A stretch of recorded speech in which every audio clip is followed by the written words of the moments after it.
Well, good afternoon, everybody. Thanks so much for being here. My name is Angie Bailey. I'm with the Miramar Pembroke Pines Regional Chamber of Commerce, the Western Florida Chamber of Commerce, and the Pembroke Park West Park Chamber of Commerce. And we're really excited because one thing we definitely all do all day at work with everybody we work with is communicate. And so Kimberly is with us, and we're going to be talking about how to communicate clearly and effectively so we don't have to deal with any confusions at work. Kimberly is the founder of K. Davis Management Consulting, and her firm is dedicated to helping small and medium-sized businesses run more smoothly, lead more effectively, and grow with intention. For nearly a decade, she's experienced operational leadership, workforce development, and she launched her business to provide practical, budget-conscious solutions that create real, lasting impact for our businesses. Kimberly's also the host of the Chamber's Kind of a Big Deal podcast, the new podcast that's been created in partnership between her and George Childs, who's also with us today, of Design Media. The podcast not only highlights Chamber members, but also brings really valuable insights, guidance, and relatable stories. Kimberly is passionate about supporting her fellow business owners, and she's real proud to be part of this community that's built on collaboration, connection, and shared success. And to that end, today she's going to be doing that by sharing some insights on communicating clearly within our businesses and our teams. And I'm sure this can still help us on a personal level as well. So, Ms. Kimberly, let us know how to communicate. Hi, everybody. Thank you so much. I'm very excited to be here today. Give me just 1 second while I figure out how to share my screen with you guys. Let me run the slideshow first. Then I'll share my screen.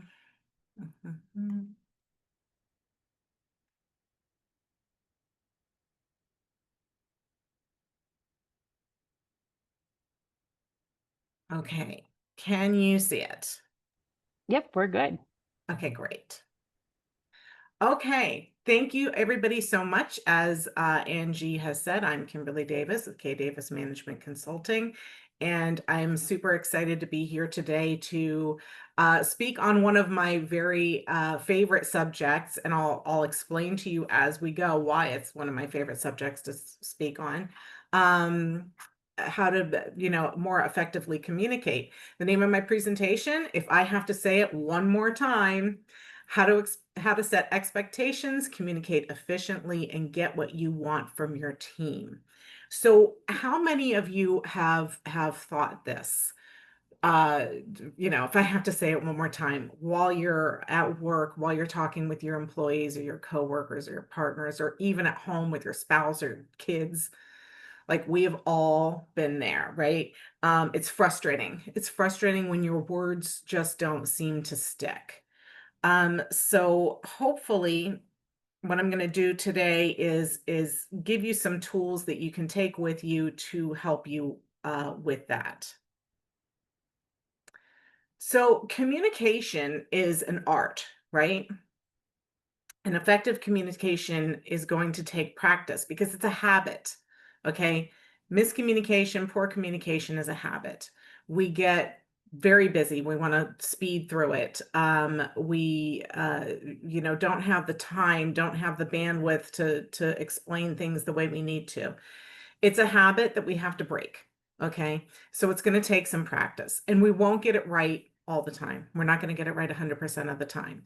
But if you can get it right half the time, your life will improve 90%. It's a huge ROI for you and for your business and for your team. So hopefully, like I said, after today, you're going to walk away with some practical tools that will help you with communication.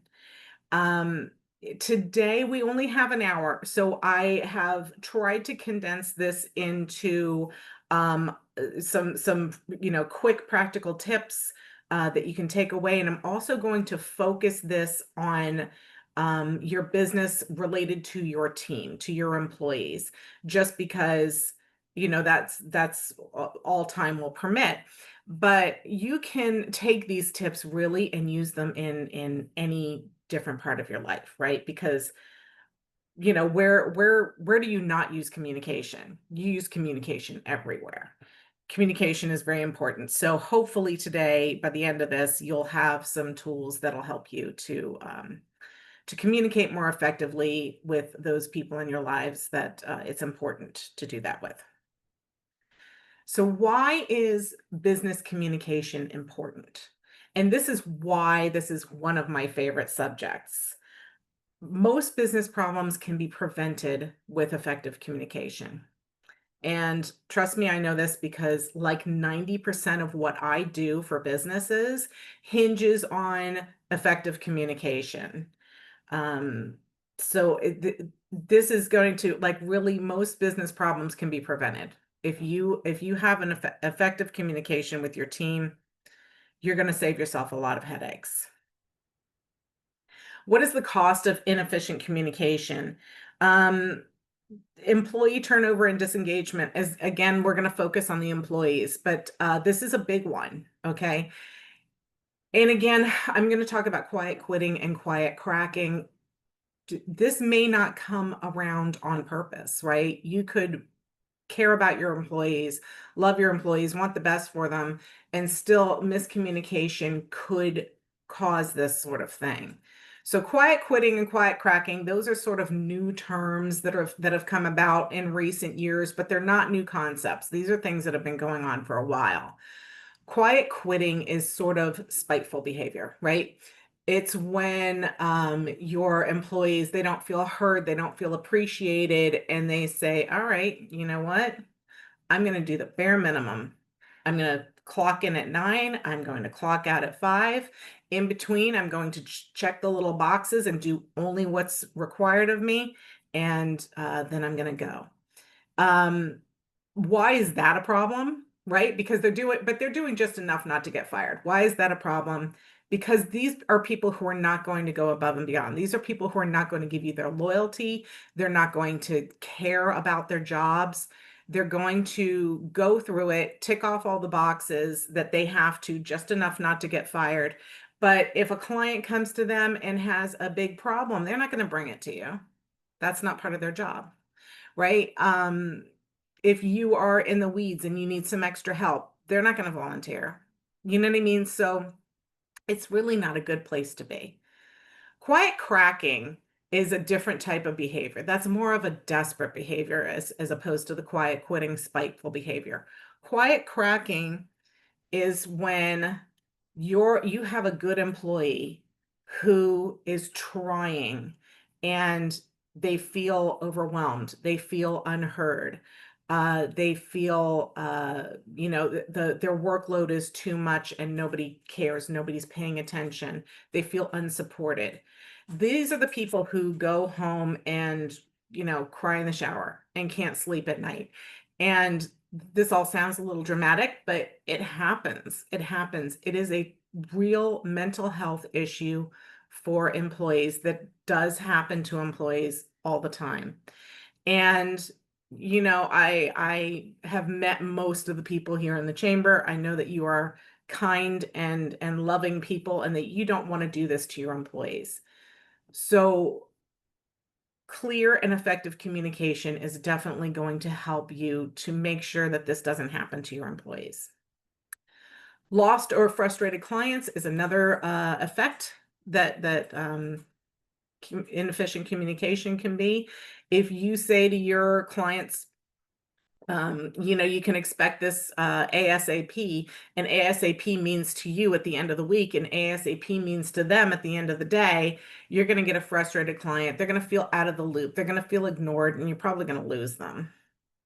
Mistakes and rework. So if you're not communicating effectively with your team, they could make mistakes, which could cause either them to rework it or you to rework it. And that's a huge waste of time and resources, which is my last bullet point there. So these are just a few of the things that ineffective communication can cause at your workplace that you don't want. Imposter syndrome can negatively affect communication. I don't know who needs to hear this, but if you're a leader, if you're a manager, you didn't get there by accident, okay? You got there because you've proven yourself, you've worked hard, you've become an expert in your field, you deserve to be there. It's very important to get your imposter syndrome under control, to communicate effectively, and I'll explain to you why in a minute. But first, I'm going to tell you what I like to do when imposter syndrome hits me. And by the way, it hits everybody, right? Everybody feels imposter syndrome at one point or another in their lives. Particularly as they climb the ladder, as they start to become more important in their career, in their environment, whatever it is, that's when the syndrome like really grows. So one of the things I like to do is I like to take a look at over the past year, what have I accomplished? What have I gotten? Where was I a year ago to where I was, and where am I now? Or where was I 5? And I guarantee you, the further you go back, the better you're going to feel about yourself, right? So it's sort of a give myself when that sort of thing is trying to creep in, and I'm like, who am I to tell these people how to communicate better? I'm not perfect at it. Like I said, it's an art, not a science. Um, but it does help me. It does help me with that. And Lisa Perez from HBL Services um, uh, gave me gave me a really good thought when she was on the podcast. She said that when she runs into people who have imposter syndrome, she tells them to go back and read their bio, because if they go back and read their bio, look, that's all the stuff that you have on there that you have accomplished, all of the reasons why you are good enough to do the thing you're doing, right? Read your bio, read your CV, read your resume, whatever it is, because you have now listed all of the reasons why you deserve to be where you are, right? And read it and believe it. So I think those are good tips to help shake you out of the imposter syndrome. But it happens to everybody. It's happened to me multiple times, and it can affect your communication. What you want is to be confident and communicate your ideas confidently. I had a managing partner that I worked with at a law firm a while ago, who was one of the most confident speakers I've ever met in my life. She could look at you and say something dead wrong, but she said it with such confidence and authority that you just question your whole life. She would say something like, bananas grow on apple trees, and you'd be like, do they? I I always thought that they didn't. I always thought that, bananas grew on banana plants. You'd go back and Google it, like, because she said it with such authority that you'd be like, maybe I'm wrong, right? So, and then she was very good at taking the feedback too. You could go back to her and say, look, I Googled it because you said it and it sounded so right, but bananas do not grow on apple trees. And then she would just go, oh my goodness, I'm sorry. We have to correct this with the team. So she was really good at taking feedback too. I want to be her when I grow up. And I think that that's the sort of thing that we should all strive for. So we've got to get that imposter syndrome and, take it out back and beat it. So, one of the reasons that imposter syndrome can be an issue is the tone and the nonverbal cues part of the communication, right? If you have imposter syndrome, a couple of things could happen. Either you're going to be too timid, or you're going to try and you're going to try and be buddies with your team and your employees, because you don't want them to think that you're too big for your britches, right? So you're gonna do things like, your nonverbal cues, your posture. Your shoulders might slump a little bit. You might draw in a little bit, or you get the wide eyes. I don't know how to answer that question. Who am I to make that decision? If that sort of thing happens, it's going to be a problem, because your team is going to lose confidence in you. And, when they're looking to their leader, they expect a confident, clear answer. Even if that answer is, I need to think this over, right? They're looking for that confidence and that clarity from you. Otherwise, you're gonna have chaos. They're gonna go and they're gonna go to their coworkers. They're gonna go to upper management, whoever. They'll go above your head. They'll go laterally and say, "Oh, well, she said to do this, but she didn't seem that confident about it. Maybe I should do this instead." So it's just chaos will ensue. They need a leader. They need somebody who's going to be able to confidently tell them what it is, what the decisions are, and what they need to do. Um, as for, you could also go in the other direction, right? The other thing that can happen with imposter syndrome is you can go in the other direction. You can sit there and say, I've got to now steel myself and I've got to prove to everybody that I am the leader, that I'm the one in charge. And your tone can be very aggressive and your your body language can become very aggressive. I actually had one time during a meeting, a new manager who was doing this, who in trying to make a point, slammed her fist on the table and leaned forward, like to intimidate. Um, the problem with that, of course, is nobody's listening to your point at that point, right? If you start coming at somebody aggressively like that to prove that you're the boss and you deserve to be here, um, they're not listening to you. They're not sitting there saying, "Oh, well, that's what she wants me to do." They're saying, maybe I should get my resume together. They're saying, am I in trouble? Am I getting fired? They're saying, I don't have to take this. They're saying, I'm going to quiet quit. Okay. So you don't want that either. You want to find that middle ground. You want to keep your emotions in check. That's really, really hard to do. We're all people, we're all human. And this is why I said this is going to be work. It's a habit. We're human. We have emotions. Communication is an art, not a science. So it's sort of hard to keep your emotions in check, but you as the leader, you have the obligation to make sure that your message is being heard and you're communicating in a way that it's going to be understood. Now, the tone and the nonverbal cues can work the other way around as well. You can watch for them, watch for their tone, watch for their nonverbal cues as well. So this is where we're checking for understanding, okay?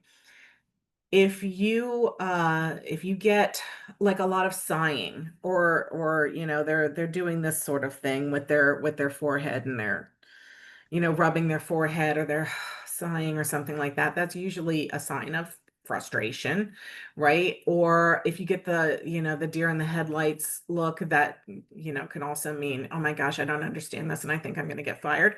So these are things that you don't, that you want to look for. You don't want to see these things when you're communicating. And if you do, you need to correct it as ASAP. So, what you need to do is you need to also communicate it in a way that it's not going to seem condescending.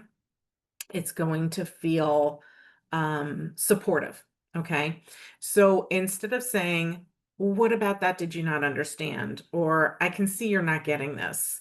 You need to say things like, this can be a lot of information to take in. Is there any part of this that you need me to clarify? Okay, a little bit nicer, right?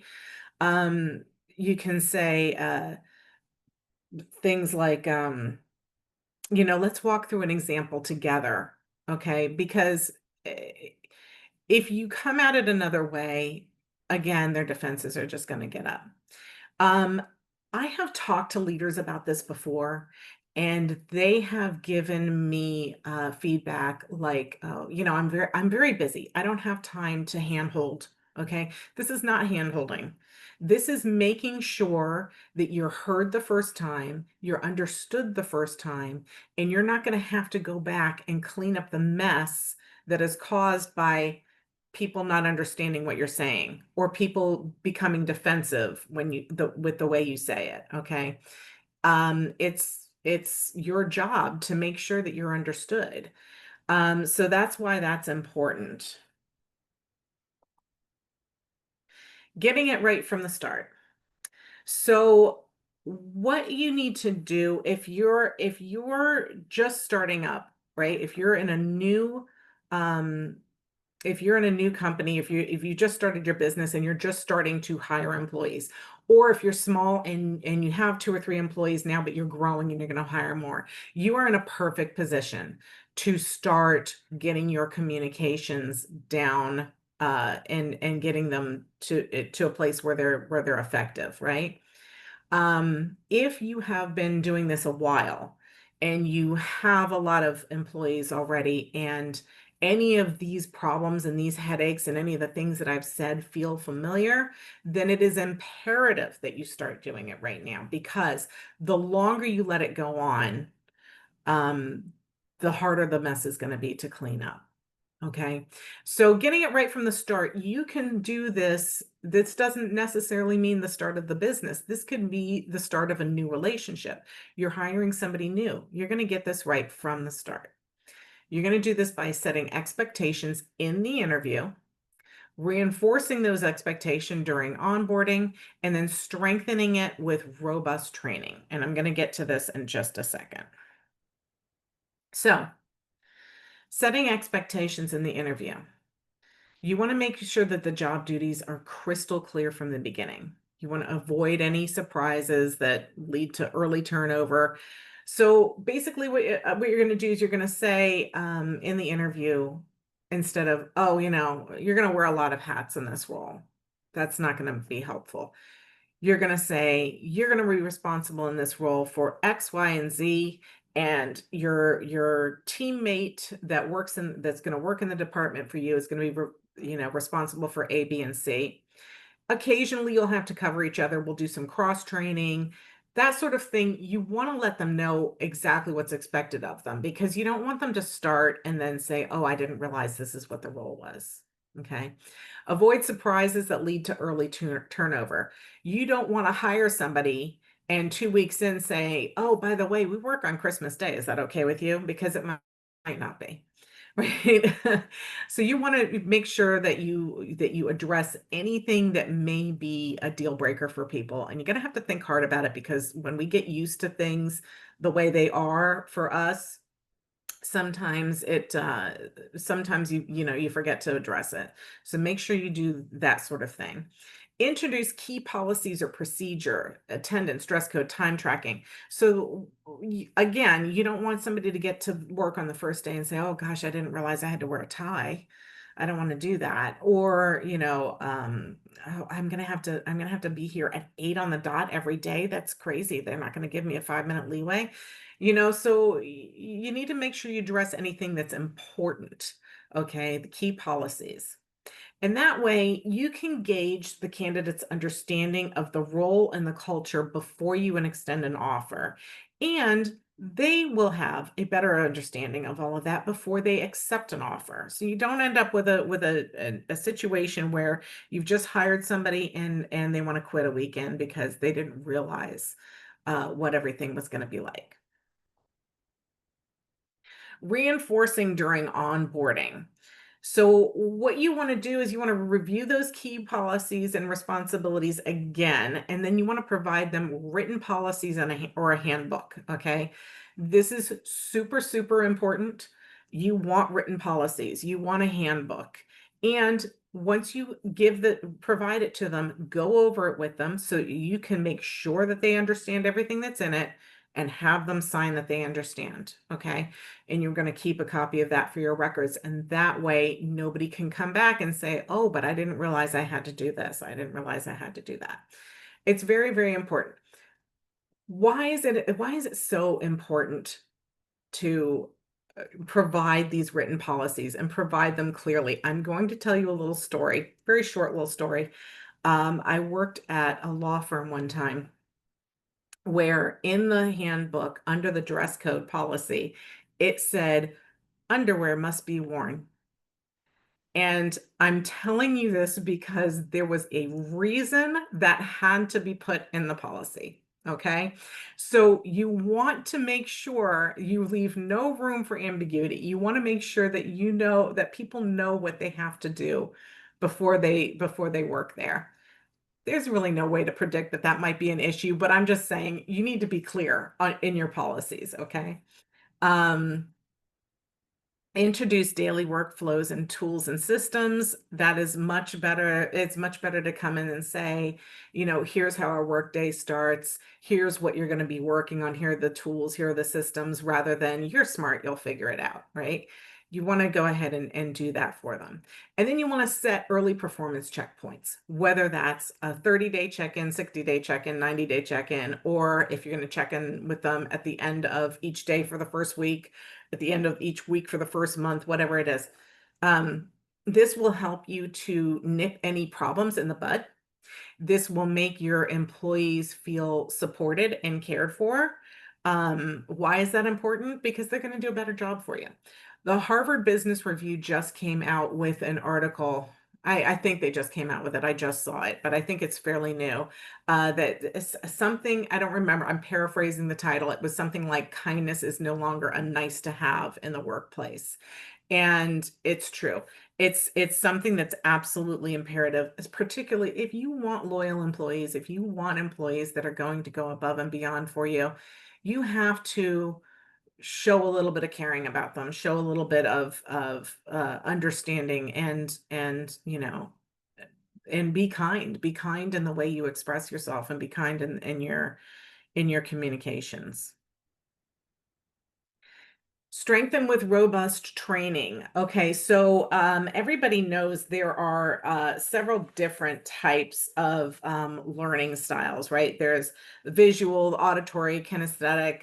There's also the cold learning styles, which is diverging, assimilating, converging, and accommodating, I believe, are the four for there. So there's all different ways that people learn. Everybody learns differently.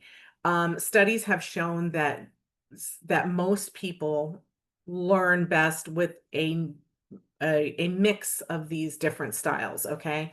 So it's important, and this is what I always tell my clients, it's important to use multiple different mediums in your training. So you should use videos, definitely written guides. That's super important. Again, documented written guides that are very, very clear, and shadowing. So I would say at a minimum, video, written guides, and shadowing.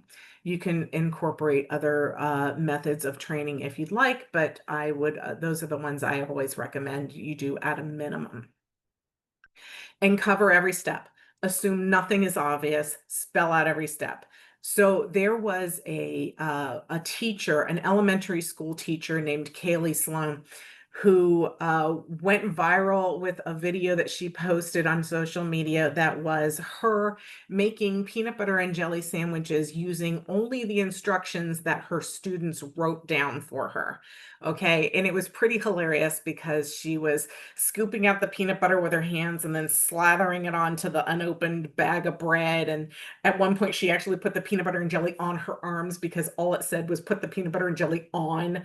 It didn't say put it on the bread or anything like that. So it was funny, and these were kids, but it was really a good example of when you leave out steps that you think should be obvious to everybody, they're not always obvious to everybody. Just because it's obvious to you doesn't mean it's obvious to everyone. And particularly if you're an expert in your field and you've opened up your own business and you know what you're doing, you know your field backward and forward, you might tend to leave stuff out that you feel is obvious, that you don't even think of anymore. You just do it. It's like, muscle memory.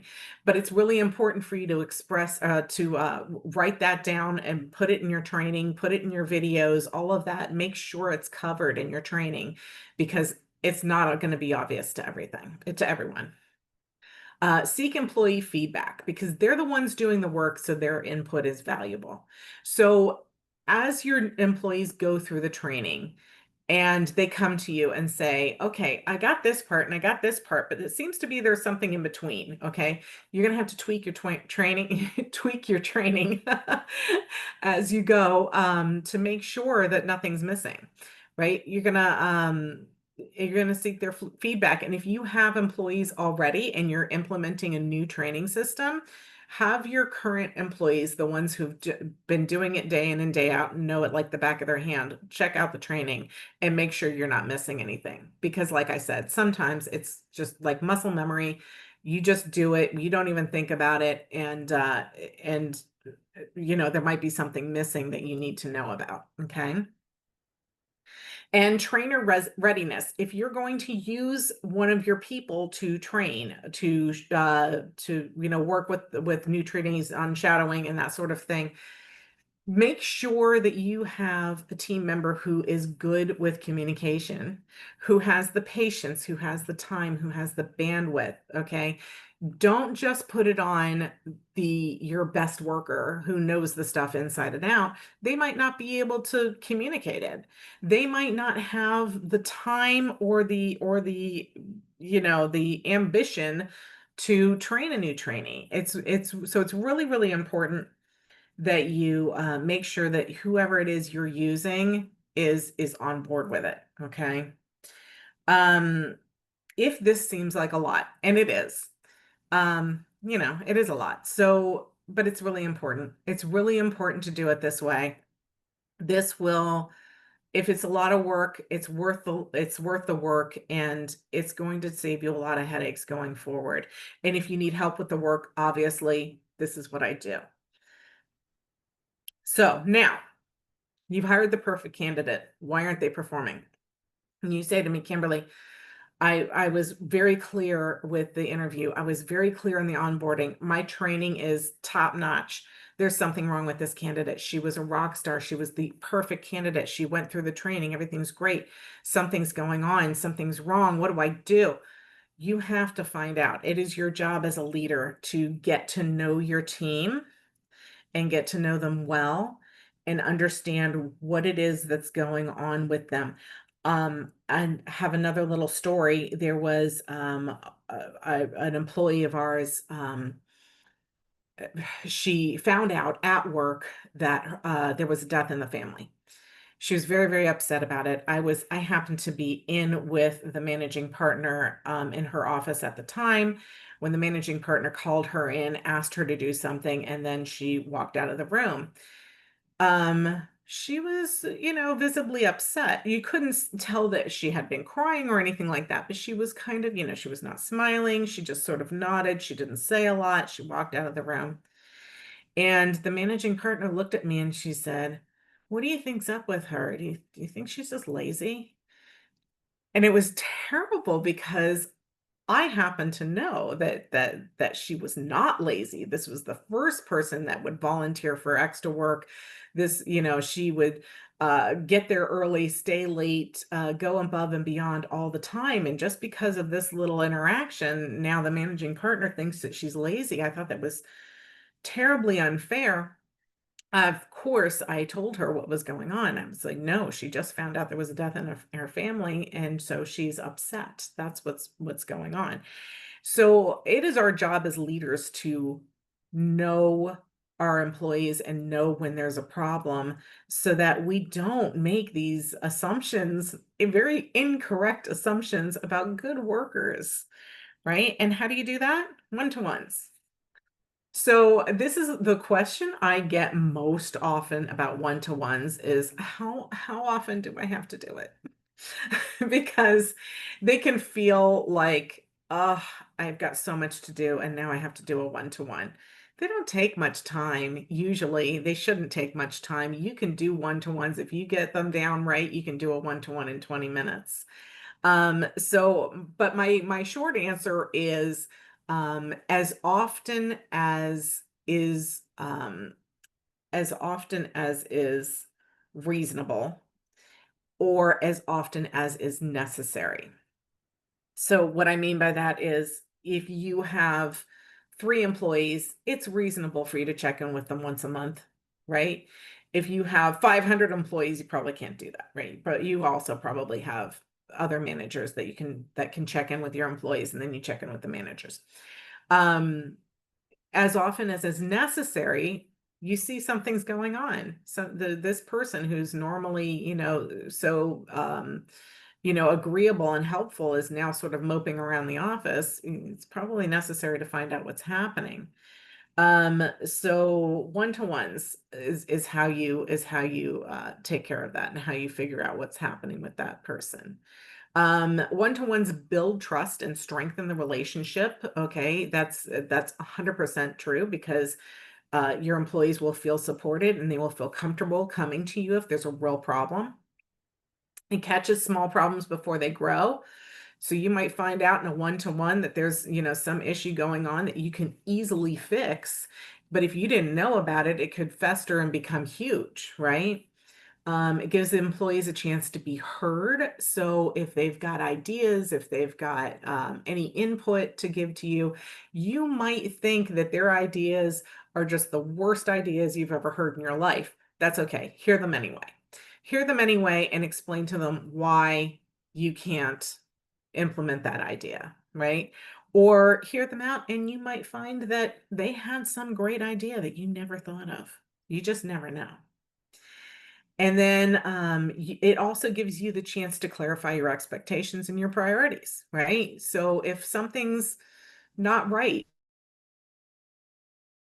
or you want them to do better in their performance, you have that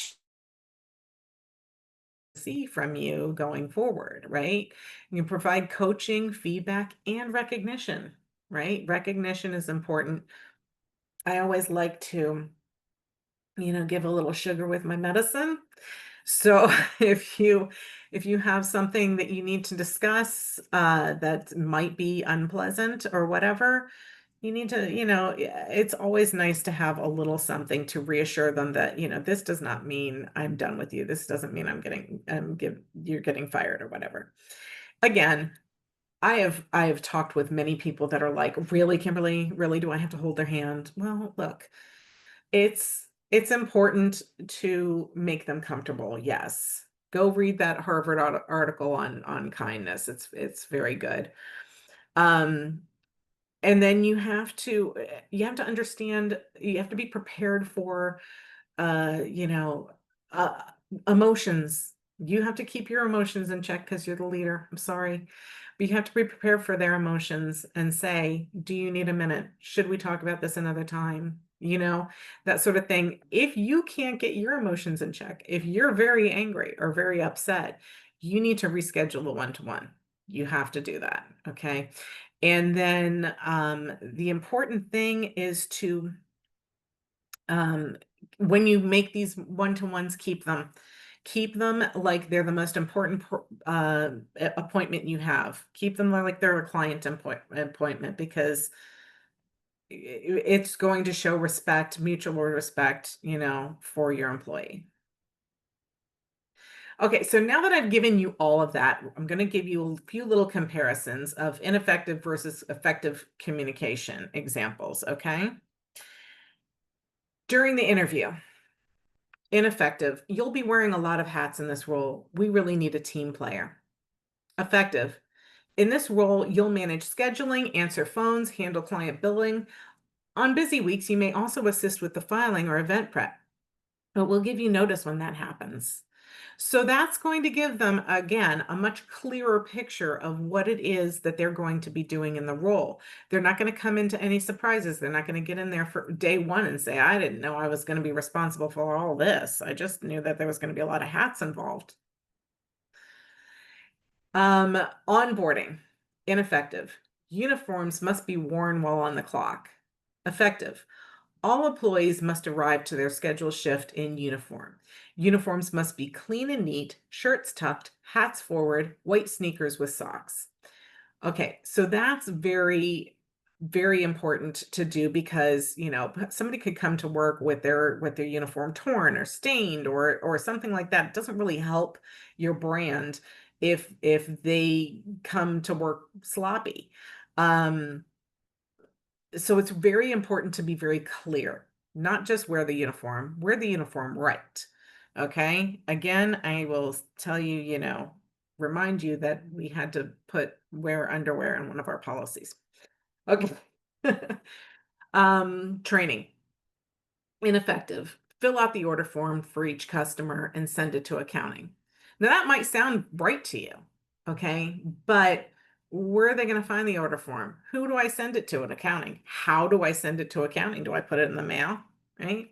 For each customer, an order form must be filled out. Include A, B, and C. Once complete, have the customer confirm by dating and initialing each page, make a copy for the customer file, and send the original to the accounting department administrators for payment processing. Okay, still some stuff left out there, but it's a lot more clear there, right? They now know how to fill out the form. They now know that they have to have the customer sign it also. They now know who at accounting is going to be taking care of it and what they're doing with it. All of this stuff is important. During the training, you might want to say, here's where the order form is found. Here's how you get it over to the accounting department, that sort of thing. One-to-ones. And here's why I say ineffective versus unclear, okay? One-to-one, ineffective, you keep making the same mistake over and over, and I have to fix it every time. Well, that's clear. It's not effective. They're going to go into fight or flight. They're going to start defending themselves. They're not going to hear what it is you're saying. Effective. I know it can be frustrating to keep going over the same issues, so let's work on this together and find out what's happening and fix it, okay? Much better, involves them in the process, lets them know that you understand that they're also frustrated with making these mistakes over and over again, that they don't like it either, they don't like getting hassled by you. It's a much more effective way to communicate. So that is it. I hope that you enjoyed the presentation today. If you did, if you would like to leave me a Google review, you know that small businesses thrive on Google reviews. I really appreciate it.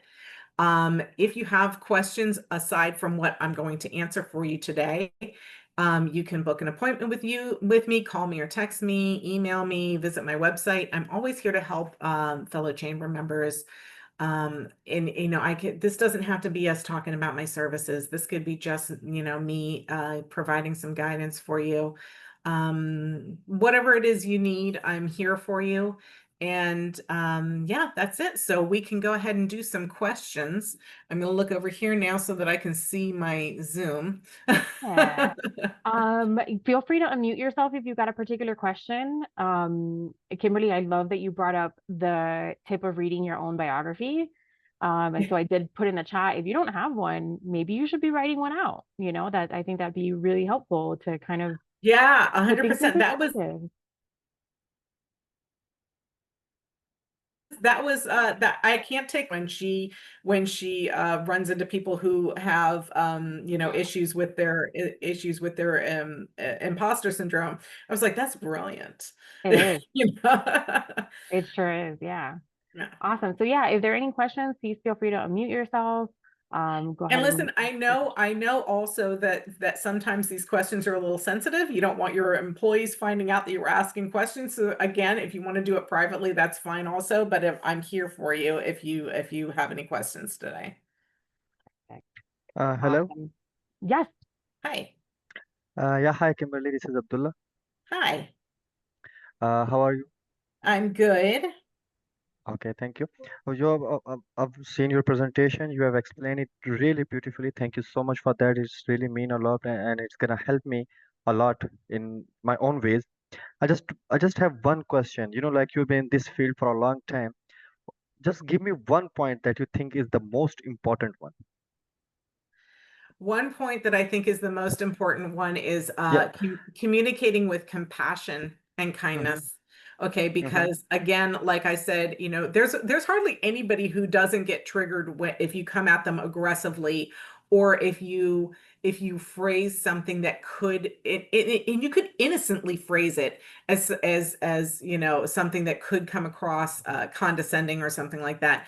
Puts people on the defense, and it absolutely does not help you at all. It doesn't get your message heard. They're thinking a million other things when that happens, and they're not thinking, oh, well, that's what he was trying to say. They're not thinking that. So that's important. If I have another tip actually for that. if you are a person that you know your message isn't landing and you really are having a hard time breaking this habit and you're having a hard time rewording things in a way that's going to come across correctly, um, ChatGPT will help you. Okay, ChatGPT will help you word things. This is one of the things that I can say ChatGPT is definitely very good for. It'll help you word an email. If you say, I have to discuss, I have an employee who has bad breath and I have to tell them this before they go into a client meeting, how do I say it? ChatGPT will help you to say it in a way that's kind and not going to put them on the defense or let the embarrassment linger. It's going to be embarrassing, but it won't let the embarrassment linger. So that sort of thing, would be, I think, the most important thing, to make sure that you're choosing your words widely and not putting them on the defense, not scaring them, not making them feel like they need to defend themselves, not making them angry. Say it in the most kind and compassionate way that you can. That's Yeah, awesome. okay. Thank you. Thank you so much. Thank you for your question, Abdullah. Thanks for being here with us. My pleasure. Thank you. If Thank anyone you, has any Abdullah. questions, yeah, feel free to unmute yourself. But for all intents and purposes, I'm going to go ahead and end this recording. And thank you all for being here. I'm sure Kimberly's going to be doing some more trainings for us, potentially, hopefully, maybe at our Women in Business Summit in October. We've got a brand building boot camp going on in September. So it's a lot about how to tell your story, how to communicate your story and your brand to your audience. So definitely check that out. And as always, if anyone has any ideas for future trainings, maybe there's a pain point that you have in your own business that you think other business owners can relate to, bring that to us. We'd love to find an expert to help out, and we can do another Chamber University, or maybe you've got an idea that you want to do a Chamber University. Reach out to us, let us know. We're happy to schedule that. But for all intents and purposes, thanks so much for being with us today.